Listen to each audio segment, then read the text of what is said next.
Ma sostanzialmente, al di là degli aspetti di carattere burocratico, sotto il profilo operativo rilevano i buoni risultati conseguiti sotto il profilo dell'azione di controllo del territorio e di contrasto, le belle attività svolte in vari settori, dal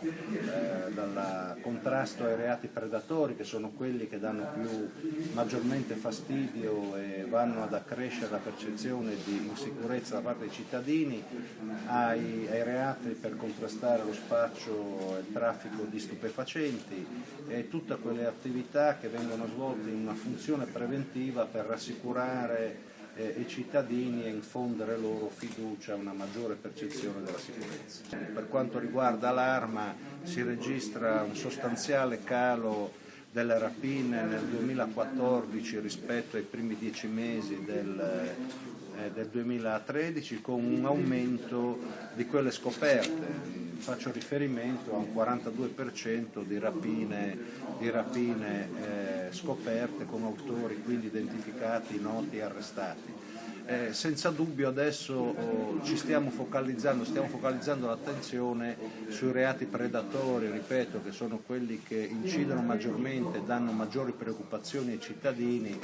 e stiamo cercando di elaborare una strategia tesa a individuare le cosiddette batterie che commettono questi reati in maniera seriale. Sostanzialmente, se si riesce a identificare, arrestare e possibilmente anche a condannare, trattenendoli in carcere, gli appartenenti a una batteria, si va ad abbattere in maniera significativa il numero dei furti o degli scippi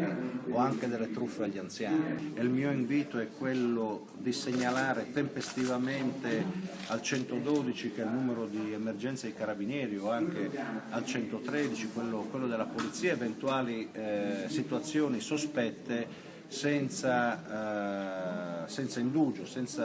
dico tempestivamente, in misura da poter intervenire. Poi se ci sono segnalazioni complessive, perché si creano questo scambio di informazioni telematiche, sarebbe opportuno che venissero informate le stazioni competenti per territorio, e ne abbiamo 270 in tutto il Veneto. L'auspicio è quello di poterli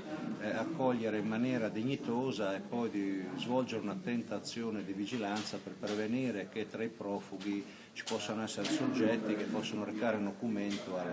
all'ordine e alla sicurezza pubblica.